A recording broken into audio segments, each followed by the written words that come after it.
Well, we're back again, ladies and gentlemen. So let's go ahead and get the formalities out of the way, shall we? Took care of what I needed to take care of, and now I'm more than ready to tackle.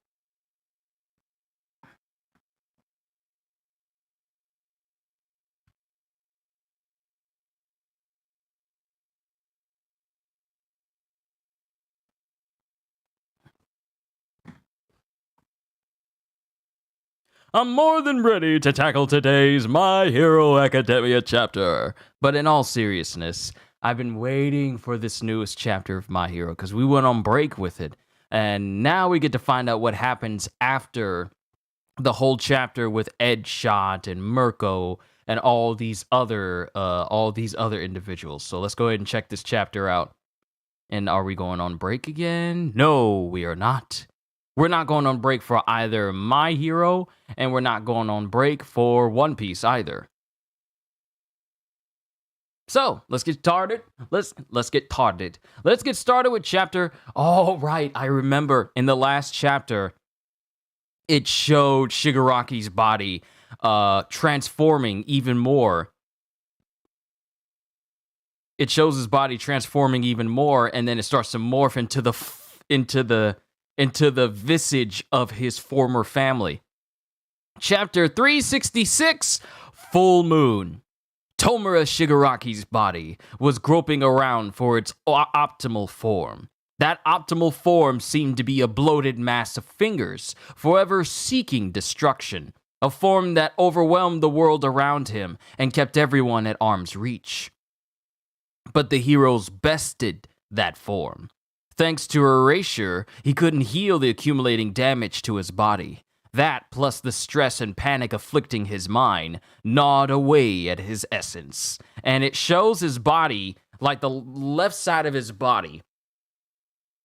It's no longer producing fingers, it's starting to produce the faces of his former family, like his mom, his dad, his grandparents, and even his little sister. As his body starts to, metamorphose a little bit more. And his body turned into a new ideal form for this particular moment. And it shows that his body morphs around, and like his left side forms fingers that clasp around his body. So remember how Shigaraki used to look.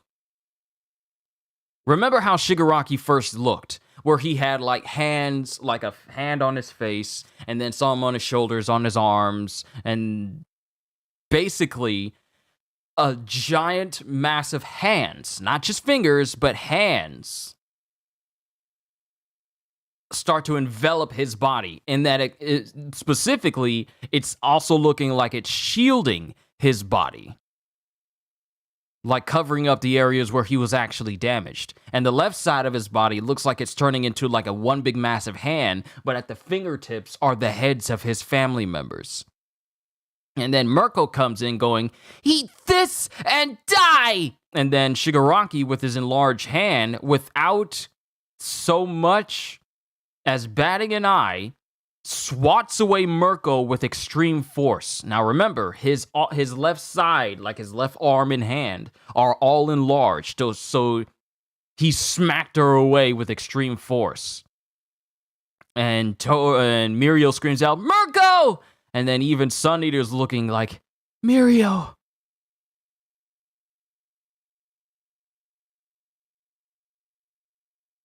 And then he says Mirio, as apparently it looks like Shigaraki punches Sun Eater into a far-off distance.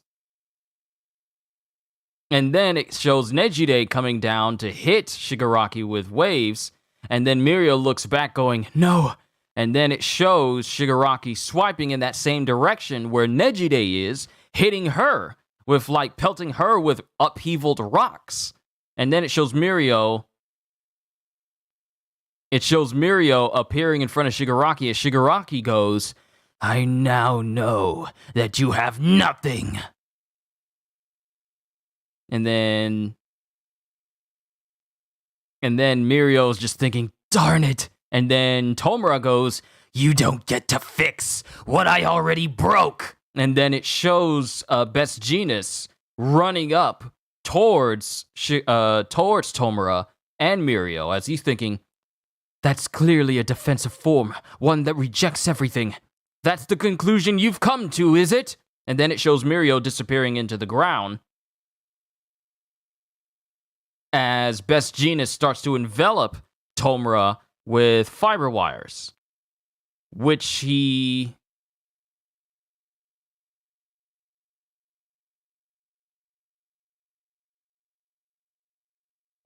starts to run straight through as he barrels towards Best Jeanist. If you think about it, Tomura's arm, his left arm, is reminiscent of All For One's arm when he combined all of those quirks together in order to try and kill All Might all those times ago. That's what it looks like. And then it shows Best Jeanist, it shows Bakugo, it shows Sun Eater laying on the ground, it shows Nejire laying on the ground, it shows Mirko in, like, pretty much almost embedded into a tree trunk, like the force of her getting knocked away caused a tree inside of the barrier to get, like, split. And then Mirio's just thinking, darn it, is this it? Is this really? And then it cuts to Night Eye way back. Way back when Night Eye said, you'll make a fine hero. Is this really the future you saw for me, Night Eye? And then Pixie Bob chimes in saying, drop the electromagnetic barrier just for a moment. And Pixie Bob, Ragdoll. This isn't Ragdoll. This is Pixie Bob, I think. Pixie Bob says, drop the electromagnetic barrier just for a moment. And she speaks to everyone telepathically. Just 2 seconds. Keep him busy for just 2 seconds. And then Best Jeanist is thinking, what? Why? No, wait. 2 seconds is an eternity, as it shows Shigaraki in his new form bearing down on Best Jeanist. And then Mirio is just thinking, what can I do? That all you have? That you have all that you have nothing, ignoring me. No, hang on. Right now, I need to keep his attention on me. But how? What do I even have in my arsenal? And then it cuts back to Mirio as he was standing there with Night Eye. He's standing there with Night Eye and looking at his POV. And then he opens his eyes and goes, and then he thinks of the words, so keep smiling. A world without smiles and humor has no. And then it shows Night Eye laughing because Mirio was the only person to ever make him laugh like that. And then Mirio, with sweating bullets and screaming out loud, full moon rising tonight! And he moons. He moons Tomura.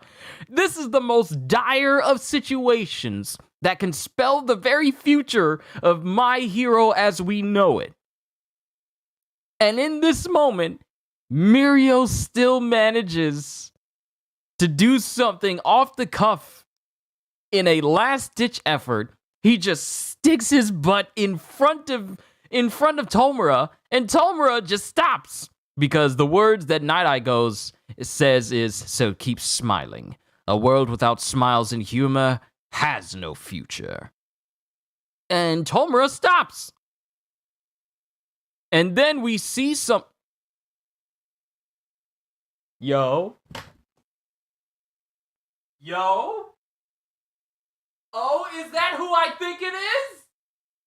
Is that who I think it is? Is that who I think it is? High above the barrier, looking down on Tomura, with a fleet of stealth bombers behind him. Is this who I think it is? Has he finally arrived? And as Tomura is looking in this big, massive double spread panel, as he's looking at this, as he's looking off, just going, huh?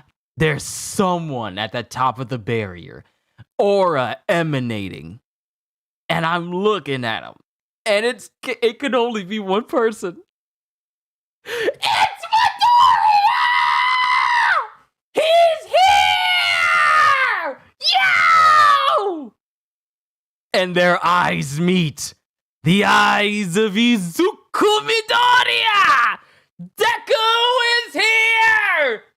And the eyes of Tomura meet. And Midoriya hits Tomura with a massive smash so fast that Midoriya is behind him in the next panel. Their eyes are just now meeting. He's at the top of the barrier, and with such speed that no one can literally react to it, Midoriya hits Tomura full force and is automatically behind him. The dude broke the sound barrier, hitting Tomura. A massive shockwave is coming off of Tomura right now. Midoriya is here. Oh, Midoriya is here. Mandalay, Pixie Bob is the blue one with Earth powers. I knew it, Tahiti. I knew it. I was thinking Pixie Bob. That's the blonde one, right? I knew it. Mandalay, I always forget. I always mix the two up. That's my apologies. But Midoriya is here in the barrier. 2 seconds. 2 brief seconds for Midoriya to get inside the barrier. Your boy came to fight. Oh, your boy came to fight. And that's the end of the chapter. Oh. Yo, remember what I said about these 2 seconds in this big moment, in this very big serious moment where Mirio is just distracting Tomura by mooning him and distracting him is all the seconds they needed because Midoriya has finally arrived. Whoo!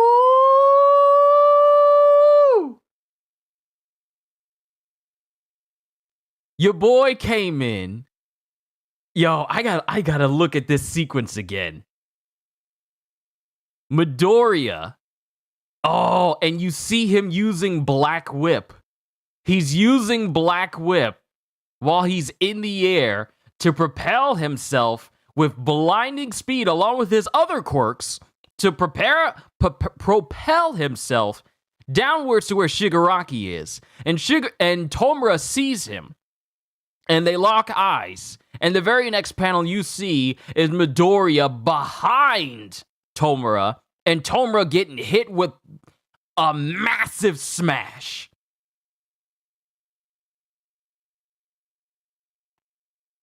Okay, this chapter is great. This chapter is great. Hold on, I gotta find this. Hold on. I'm so glad I wasn't spoiled on any of this. Yes. Okay. So real quick. So, ending of this chapter is Lemillion suddenly appears from below in front of Tomura, mooning him with his butt. Tomura stops in confusion, smirking a tad. Wait, he was smiling? He was smirking just a little bit?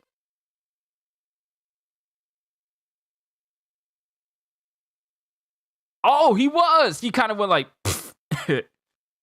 like kind of like a smirking a tad, and just at this moment, the electromagnetic barrier opens as a figure accompanied by several fighter jets uses black whips to cling to the poles outside. The hero and villain's eyes meet as he slingshots right into Tomura with a smash. Deku has entered the battlefield. I wonder what that aura around him is. That's what I'm wondering, Looney. That's what I'm wondering. Is that the second users? The art for Deku's return is unreal too. So much hype. I think the aura is Fajin. Yes, I think it's Fajin as well. Because Fajin has that kind of aura around it. And hold on. Let me pull up the web page just to confirm. Quirks. Fajin. Allows Izuku to build up and store kinetic energy as he moves. He can later release the stored energy as an explosive burst of speed and power. Yeah, that was Fajin. That's how he blitzed that's how he blitzed Tomura so fast. I was about to say, was it the second user, but the second user's quirk has not been described yet. But it is, in fact, what that is. He uses Fajin here, because the same wisps that are around his body, that's what is enveloping him right now. But Midoriya is here. Yo, he's here!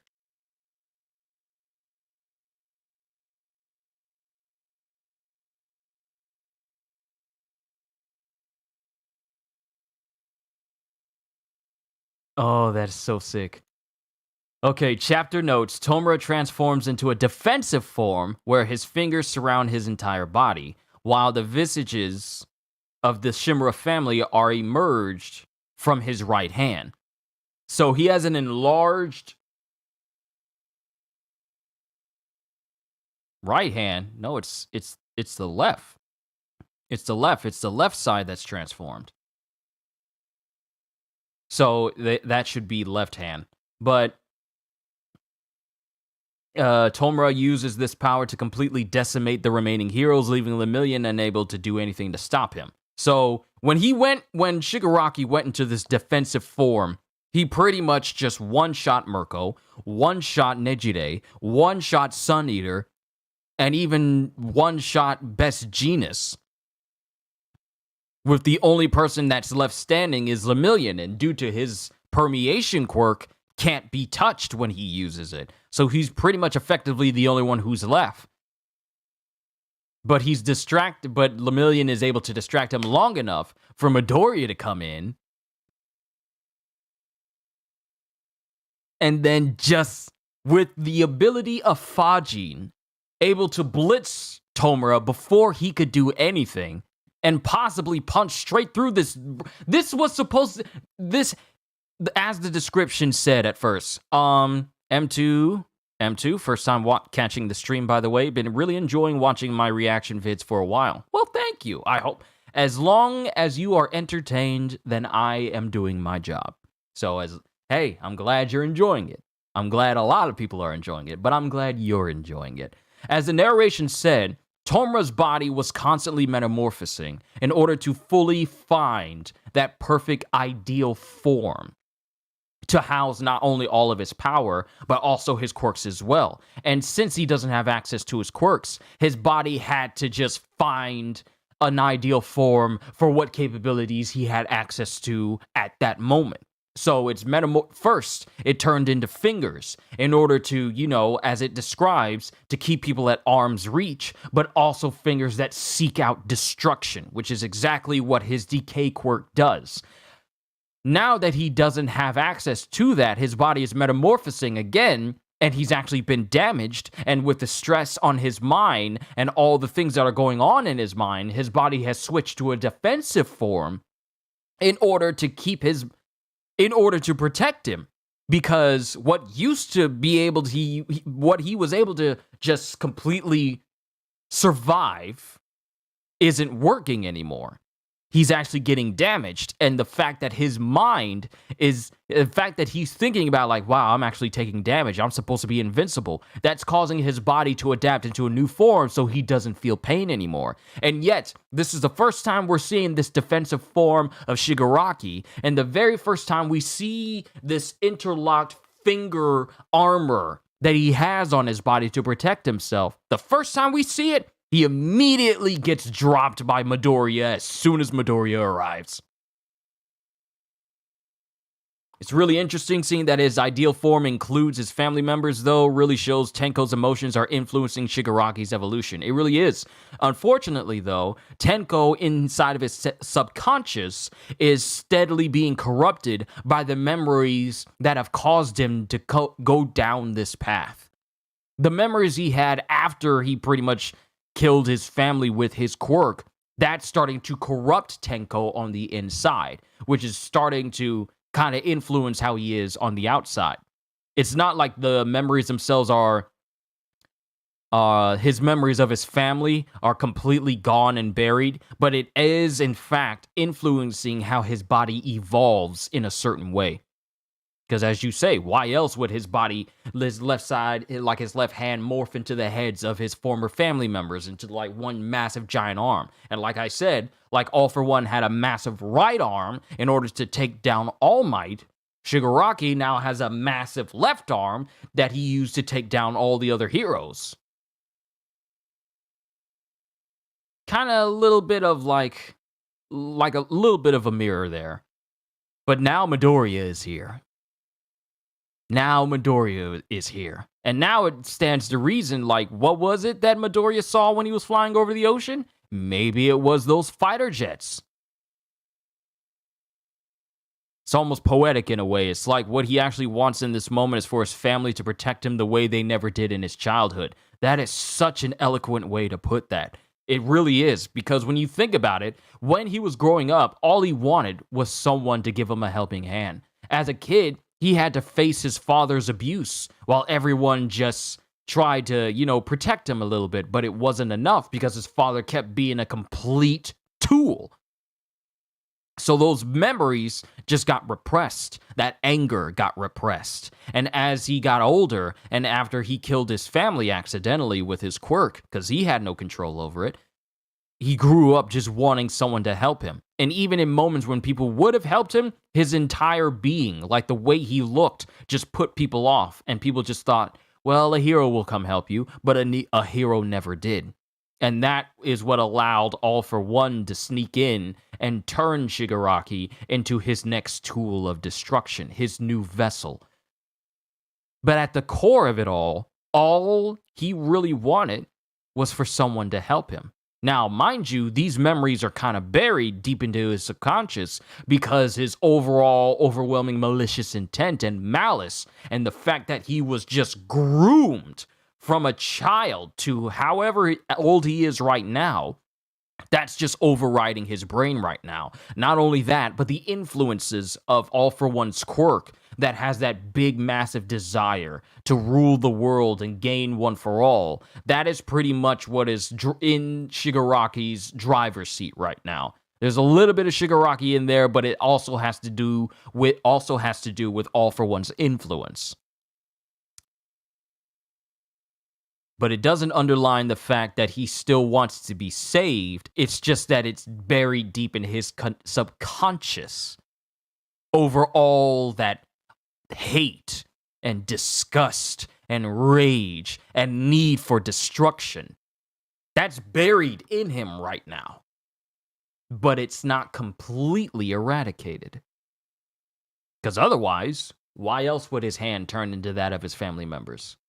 Those are repressed memories given form. And now Midoriya is here. Now, here's the thing. I was actually expecting to see like the other fights that were going on before Midoriya caught up with Shigaraki. I was expecting to see, Asui and Uraraka versus Himiko Toga. I was expecting to see All For One versus the rest of the heroes as he tries to make his way to the barrier in order to free Shigaraki so that his plans can keep going before his entire body rewinds out of existence. Because remember, he's on a one-way trip. And I was expecting to see Fat Gum and Aoyama versus one of those members from Tartarus. But we're just dropping this chapter right now with Midoriya coming face to face with Tomura. I was not expecting that. I ain't mad. I was not expecting it. But now, the very object of Tomura's desires, or at least All For One's desires that are implanted in him, is now directly in front of him. What is Midoriya going to do when he sees Bakugo, though? Bakugo isn't dead. Bakugo isn't dead. But seeing his friend, his best friend even, laying on the ground motionless as Edgeshot is still doing his job, giving his life in order to bring Bakugo back. What is Midoriya going to do? We've seen Midoriya when he was rage-filled, and even when Shigaraki first woke up, Midoriya kind of worked him a little bit, because he was filled with rage, and in that moment, there was no drawbacks for him using One For All. He just got rage-filled and just used all of his strength and just beat on Tomura. So now that Midoriya has access to even more quirks, has learned to harness his powers even more, what is Midoriya going to do?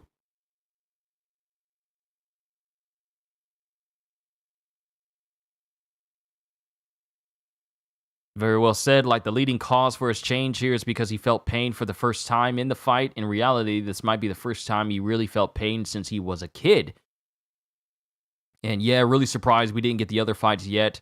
Not sure how they can follow this up, so we might get a cutaway soon. We might. This might actually be the cutaway. And you would think this would be the cutaway into a break chapter, but it's not. We're getting another chapter next week. So do we cut away from here and all other fights resolved before we come back to this for the final fight of the series? I feel it may have to. I mean, I can't assume to know how Horikoshi is going to write this story, but we do need to get these loose ends tied up before we get to the final big battle. We have to. That's how it worked with Wano in One Piece, with all the big fights that were going with individual members of each opposing side. We had to get those fights resolved before we had the one big final battle that concluded that arc. I feel like we may have to do the same here. We need to get these other fights done and over with, because for the grand scheme of things, they have nothing to do with Shigaraki at all, or All For One. They're just added on. They're just people. I wouldn't say they're added on, but they're people that need to be dealt with before we completely focus on the last major threat of the series. So I feel like if Horikoshi doesn't go directly into the other fights that are happening with everyone right now, then he might just continue with Midoriya. I wouldn't be surprised if the next chapter is how Midoriya ran into those fighter jets and figure out what he was doing in between that time before he got to the barrier. I wouldn't be surprised if it's a flashback to like couple minutes earlier. I wouldn't be surprised if that's the direction Horikoshi goes in. But if he does happen to go to the other fights that are happening, that's one way to start to tie up loose ends, because there's only so many more fights that are going on right now. Pardon me. Second one is near. It's always two. So either we cut away to what Midoriya was doing minutes prior, or we cut away to all the other people that I mentioned. But we're going to have to see. This was a great chapter, though. This was great. This got me out of my chair when your boy Midoriya showed up and then blitzed Tomura. This is the first time he's facing Tomura since they fought against each other when Tomura woke up. I'm hoping we at least see Deku's reaction to seeing everyone injured first, though. Maybe next chapter's recap of fighter jets, Deku seeing Bakugo, Deku versus Shiggy begins, and then cut to something else. We're just gonna have to see. I love the fact that there are no words exchanged when they both see each other. There are no words exchanged. We just see them glare at each other, and then we just see Midoriya with Black Whip, Fajin, and then 45% of One For All just blitzing Tomura and just smashing him so hard that he gets lifted into the air. You know how hard you have to hit somebody to lift them off the ground? He's blitzing Shigaraki the same way he blitzed Muscular when Muscular was going on a rampage into destroyed cities after the whole event of Shigaraki when he first woke up happened. That's what this chapter just gives to me. He blitzed Tomura the same way he blitzed Muscular, but he's doing it with far more speed here because he didn't learn how to fully harness Fajin until the moment with Lady Nagant. And he fought Muscular before then.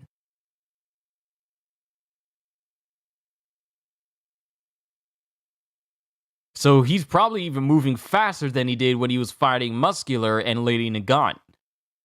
Because we just see him on the ground. That's it. This is such a good chapter. It's such a good chapter. I can't wait for the next ones. Oh, I can't wait for the next ones. And we're not going on break either. We're not going on break. Oh, that's such a good feeling. We're not going on a break for One Piece, and we're not going on break for My Hero. It's like, this is such a good day. This is such a good day. I don't know what else to say. It is a very good day for One Piece and My Hero Academia. It is very good day. I enjoy these chapters. But it's just got me thinking, though. Where do we go from here? And that's with Shigaraki using a defensive form and All Might level strength, too. Wouldn't be surprised if Deku could pull off 120 or something with Fajin now. My thing with that, M2, is the fact that this is a highly defensive form of Shigaraki. Now, mind you, it took the absolute limits of literally everyone for Shigaraki to get to a point where Shigaraki is thinking, ow, I got hurt. Am I actually getting hurt? This took a long time for Shigaraki to get to this point, and this is after his body had time to recuperate. Now his body has been metamorphosing, turning into waves of fingers and mouths with tongues inside that can easily chomp down on people. His body has been evolving and transforming to accommodate all the things that are happening to him. His body goes into its first defensive form. He's already defensive. He's inhumanly strong. Even without access to all of his quirks, he's inhumanly strong. But for Midoriya to come in and just hit him hard enough to lift him into the air, even after having these massive fingers envelop his body and cover him up in an attempt to become more defensive for him, shows that Midoriya got some strength of his own. Agreed, One Piece and My Hero Academia together have been peak for a while. Oh, they've been peak for a very long time. And now that we're done with the Wano, we're going into these new adventures. The last chapter of One Piece left me with more questions than answers.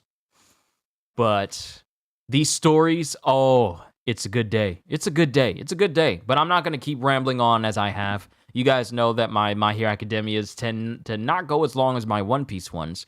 But overall, both One Piece and My Hero Academia were peak chapters today. No Jujutsu Kaisen, because that's still on break.